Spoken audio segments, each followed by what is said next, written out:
महाराष्ट्र के deputy CM और NCP नेता अजीत पवार के प्लेन हादसे में निधन के बाद महाराष्ट्र में जितना शोक है उससे कहीं ज्यादा सियासी हलचल तेज हो गई है।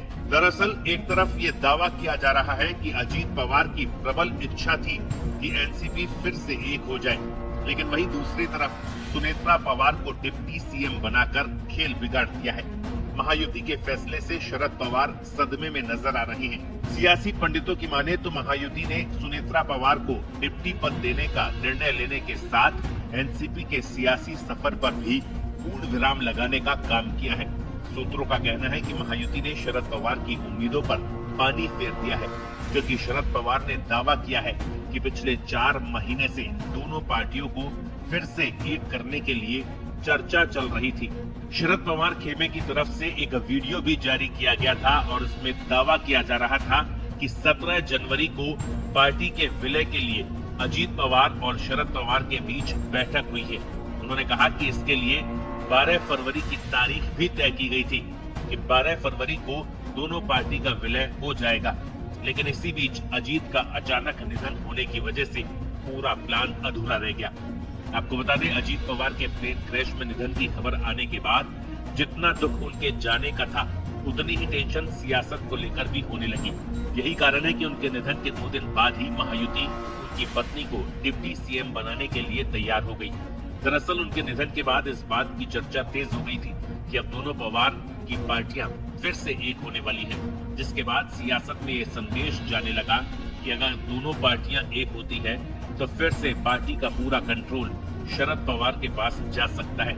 राजनीतिक विश्लेषकों का कहना है कि इसी वजह से बिना देर किए महायुति ने राजनीतिक दांव चला है। महाराष्ट्र की सियासत को टटोलने के बाद पता चला कि एनसीपी के वरिष्ठ नेता प्रफुल्ल पटेल और सुनील तटकरे नहीं चाहते थे कि पार्टी फिर से शरद पवार के नेतृत्व में लौटे, क्योंकि वे जानते हैं कि शरद पवार ये नहीं भूले हैं कि इन्होंने अजीत के साथ मिलकर उन्हें धोखा दिया था। ऐसे में उनके राजनीतिक भविष्य को लेकर संशय की स्थिति बन सकती थी। इसी वजह से उन्होंने ऐसी रणनीति अपनाई जिससे सुनेत्रा पवार को पहले विधायक दल का नेता बनाया गया और बाद में उन्हें उप मुख्यमंत्री बनाने का रास्ता भी आसान हो गया। उधर राष्ट्रवादी कांग्रेस पार्टी शरद चंद्र पवार गुट के सीनियर नेता जयंत पाटिल ने पार्टी के दूसरे गुट के साथ विलय की कोशिशों के बारे में एक बड़ा खुलासा किया। पाटिल विलय की बातचीत का नेतृत्व कर रहे थे। उन्होंने बताया कि उन्होंने विलय की बातचीत को आगे बढ़ाने से पहले सभी पार्टी सदस्यों की सहमति ले ली थी। उन्होंने दावा किया कि अजीत पवार ने उन्हें विलय की स्थिति में अपने सभी विधायकों के समर्थन का आश्वासन दिया था। पाटिल ने अजीत पवार के हवाले से कहा कि अजीत बार बार कहते थे कि उनके 40 विधायकों में से 39 या शायद सभी 40 ठीक वैसे ही वोट देंगे जैसा वे कहेंगे। 1 या 2 इधर उधर राय दे सकते हैं, लेकिन कोई भी अजीत पवार के स्टैंड से अलग नहीं होगा।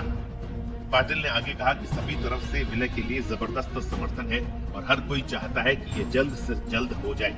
एक वीडियो बयान में पाटिल ने कहा कि अजीत दादा बहुत जोर दे रहे थे कि हमें एक साथ करना चाहिए, लेकिन अजीत पवार के निधन के बाद विलय पर भी विराम लग गया।